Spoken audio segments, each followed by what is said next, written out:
প্রথম বর্ষের ছাত্র, সম্মানিত সাংবাদিকবৃন্দ, আমরা আজ অত্যন্ত দুঃখ ভারাক্রান্ত মন নিয়ে আপনাদের শরণাপন্ন হলাম। আপনাদের মূল্যবান সময় নষ্ট করে অত্যন্ত ধৈর্য সহকারে আমার কষ্টের কথাগুলো শুনে সংশ্লিষ্ট কর্তৃপক্ষের গোচরীভূত করার স্বার্থে আপনাদের স্ব পত্রিকা ও অনলাইন নিউজ পোর্টালে প্রকাশ করার কৃতার্থ করবেন বলে আমরা আশাবাদী।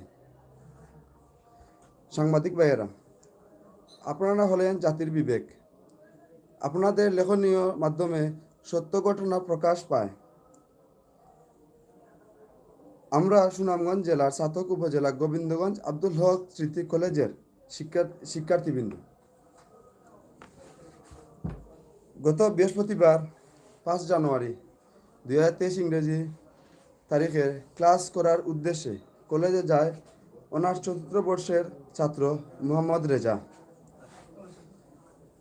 শ্রেণীকক্ষে শিক্ষক না থাকায় সে নিচে নেমে এসে স্যারকে নিয়ে আসার জন্য সে অফিস কক্ষের দিকে এগিয়ে যায়। এ সময় কলেজের অধ্যক্ষ জনাব সুজাত আলী রফিক স্যারের সাথে রেজার দেখা হয়। অধ্যক্ষ জনাব সুজাত আলী রফিক স্যার রেজাকে কাছ থেকে জানতে চান সে কোথায় যাচ্ছে। রেজা অধ্যক্ষ জনাব সুজাত আলী রফিক স্যারকে জানায় স্যারকে নিয়ে আসার জন্য অফিসে যাচ্ছে। এ সময় অধ্যক্ষ জনাব সুজাত আলী রফিক স্যার রেজাকে বলেন, তোমার হাঁটা চলার ধরন তো ভালো না। একথা জের ধরে অধ্যক্ষ জনাব সুজাত আলী রফিক স্যার অন্যান্য শিক্ষকদের ডেকে নিয়ে আসেন, রেজাকে বেধড়ক মারপিট করে আহত করেন। রেজাকে নির্যাতন করার একটি ভিডিও সামাজিক যোগাযোগ মাধ্যমে ব্যাপক ভাইরাল হয়। এরপর গভর্নিং বডি ও এলাকাবাসী তোয়াক্কা না করে অধ্যক্ষ জনাব সুজাত আলী রফিক স্যারের সাথে পুলিশে ডেকে এনে জোরপূর্বক রেজাকে পুলিশে সুপর্দ করেন। খবর পেয়ে কলেজ শিক্ষার্থী রেজার উপর নির্যাতনের প্রতিবাদে ও তার মুক্তির দাবিতে এবং অধ্যক্ষ জনাব সুজাত আলী রফিক স্যারের অপসারণের দাবিতে গোবিন্দগঞ্জ পয়েন্ট এলাকায় বিক্ষোভ ও প্রতিবাদ সভার মিছিল হয়। এরপর গভর্নিং বডির সদস্য, এলাকাবাসী ও থানা পুলিশ হস্তক্ষেপে যাকে মুক্তি দেয়া হয়। কলেজের শিক্ষার্থী বিক্ষোভ ও প্রতিবাদ সভা সাময়িক প্রত্যাহার করেন। সাংবাদিক বন্ধুগণ, সাম্প্রতিক আব্দুল হক স্মৃতি কলেজের 50 বছর পূর্তি সুবর্ণ জয়ন্তী অনুষ্ঠান উদযাপন হয়েছে। কলেজের সাবেক অধ্যক্ষ সিরাজুল ইসলাম স্যার ও কলেজের প্রতিষ্ঠাতা সদস্য মহান মুক্তিযুদ্ধের অন্যতম সংগঠক লুৎফুর রহমান সরকুম স্যারকে নিয়ে এই অনুষ্ঠানের স্মৃতিচারণ না করে চরমভাবে অবমাননা করা হয়েছে। উক্ত অনুষ্ঠানে কেন্দ্র করে কলেজের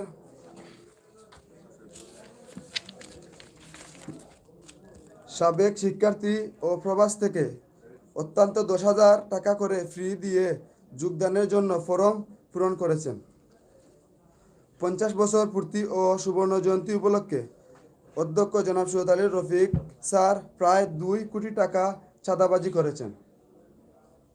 সম্মানিত জাতির বিবেক, গোবিন্দগঞ্জ আব্দুল হক স্মৃতি কলেজ অধ্যক্ষ জনাব সুজাত আলী রফিক স্যার যোগদানের পর থেকে এলাকাবাসীকে নিয়ে আনুষ্ঠানিকভাবে কলেজের আয় ব্যয় হিসাব, এমনকি সাম্প্রতিক কলেজের 50 বছর পূর্তি ও সুবর্ণ জয়ন্তী অনুষ্ঠান আয় ব্যয় হিসাব উপস্থাপনা করেন নাই। সম্মানিত সাংবাদিক ভাইয়েরা আমার, কলেজের শিক্ষার্থী মোহাম্মদ রেজাকে নির্যাতনের ঘটনায় জড়িত অধ্যক্ষ জনাব সুজাত আলী রফিক স্যার সহ সকল শিক্ষকদের অপসারণের দাবিতে জানাচ্ছি আমরা, এবং দাবি জোরালো করার জন্য আমরা বেশ কিছু কর্মসূচি হাতে নিয়েছি। অধ্যক্ষ সুজাত আলী রফিক স্যারের অপসারণের দাবিতে কর্মসূচি নিম্নরূপ: 1, 8 জানুয়ারি রোজ রবিবার মুখে কালো কাপড় বেঁধে অবস্থান কর্মসূচি। 2 9 জানুয়ারি রোজ সোমবার বিক্ষোভ মিছিল ও সর্বদলীয় ছাত্র ধর্মঘট। 3 12 জানুয়ারি রোজ বৃহস্পতিবার মানববন্ধন কর্মসূচি। দাবি আদায় না হওয়া পর্যন্ত আমাদের আন্দোলন অব্যাহত থাকবে। আমি গণপ্রজাতন্ত্রী বাংলাদেশ সরকার, মাননীয় প্রধানমন্ত্রী দেশরত্ন শেখ হাসিনা ও মাননীয় শিক্ষামন্ত্রী ডক্টর দীপুমণি, আমাদের স্থানীয় সংসদ সদস্য জননেতা মুহিবুর রহমান মানিক এমপি মহোদয়ের সহ সংশ্লিষ্ট সকলের সুদৃষ্টি কামনা করছি। বিসমিল্লাহির রহমানির রহিম। আমি ইমদাদুল হক ইমন, গোবিন্দগঞ্জ আব্দুল হক স্মৃতি কলেজের অনার্স প্রথম বর্ষের ছাত্র। 24/6/2006 ইংরেজি কলেজের রাষ্ট্রবিজ্ঞানের প্রভাষক জনাব মোহাম্মদ সুজাত আলী স্যার 2 মাসের ছুটি নিয়ে যুক্তরাজ্যে চলে যান। কয়েক দফা ছুটি বাড়িয়ে তার ব্যক্তিগত ও পারিবারিক অসুবিধার কারণ দেখিয়ে 16/12/2007 ইংরেজি তারিখে প্রভাষক পদ থেকে অব্যাহতি চেয়ে অধ্যক্ষ বরাবর আবেদন করেন এবং 10/1/2008 তারিখে গভর্নিং বডির সভায় তার পদত্যাগ এবং সর্বসম্মতিক্রমে গৃহীত হয়ে এবং ওই দিন হতে পদটি শূন্য ঘোষণা করা হয়। যথারীতি উক্ত পদে লোক নিয়োগের জন্য ফন্ড 1/2008 ইংরেজি তারিখে স্থানীয় দৈনিক সিলেটের ডাক পত্রিকায় ও ফন্ড 16/1/2008 ইংরেজি জাতীয় দৈনিক যুগান্তর পত্রিকায় 300 টাকার ব্যাংক ড্রাফট সহ উক্ত বিষয়ে নিয়োগ বিজ্ঞপ্তি প্রকাশ করলেও অদৃশ্য কারণে লোক নিয়োগ করেননি। কারণ প্রায় 3 বছর পর জনাব সুজাত আলী রফিক স্যার যুক্তরাজ্য থেকে ফিরে এসে অধ্যক্ষের সাথে যুগসাচ্ছে বিগত 13/12/2009 ইং তারিখে পুনরায় রাষ্ট্রবিজ্ঞানের প্রভাষক পদে যোগদান করার জন্য সভাপতি গভর্নিং বডি বরাবর আবেদন করেন এবং গত 20/3/2010 ইং তারিখে উক্ত প্রভাষককে চাকরি থেকে পুনর্বহাল করা হয় এবং 21/3/2010 তারিখে জনাব মোহাম্মদ সুজাত আলী রফিক স্যার প্রভাষক রাষ্ট্রবিজ্ঞান পদে যোগদান করেন। আমি এই নিয়োগের বিরুদ্ধে গভর্নিং বডির সভায় অভিযুক্ত করা হলে কিন্তু কোনো প্রতিকার না পেয়ে মহামান্য হাইকোর্টে একটি রিট মামলা দায়ের করা হয়। মামলার নাম্বার 473310 এবং বিজ্ঞ আদালত গত 6/12/2010 তারিখে রায় প্রদান করে। তাতে উল্লেখ রয়েছে জাতীয় বিশ্ববিদ্যালয় তদন্ত সাপেক্ষে যথাযথ ব্যবস্থা নেওয়ার জন্য এবং তদন্তকালীন সময়ে বেতন ভাতার সরকারি অংশ বন্ধ রাখার জন্য। হাইকোর্টের রায় প্রভাষক জনাব মোহাম্মদ সুজাত আলী রফিক স্যারের বিরুদ্ধে গেলে তিনি সুপ্রিম কোর্টে আপিল বেঞ্চে লিভ টু আপিল করেন।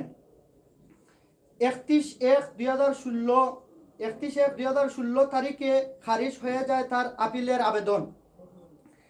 এরপর রিভিউয়ের জন্য আবেদন করলে 9/7/2018 ইংরেজি তারিখে রিভিউও খারিজ হয়ে যায়। উচ্চ আদালতের রায়ের পর 2 বছর পেরিয়ে গেলেও শপথে বহাল থাকেন তিনি সিলেট জেলা আওয়ামী লীগের যুগ্ম সাধারণ সম্পাদক। ক্ষমতার জুড়ে সব কিছু চালিয়ে যাচ্ছেন এবং সরকারের সব সুবিধা ভোগ করছেন। আমরা মাননীয় প্রধানমন্ত্রী জননেত্রী শেখ হাসিনা সহ আমাদের স্থানীয় সংসদ সদস্য জননেতা জনাব মুহিবুর রহমান মানিক সাহেবের কাছে আমরা একটি মুহিবুর রহমান মানিক এমপি মহোদয় সহ ডক্টর দীপুমণি সহ সবার কাছে, সংশ্লিষ্ট সকলের কাছে এই বিষয় নিয়ে সবার সুদৃষ্ট কামনা করছি।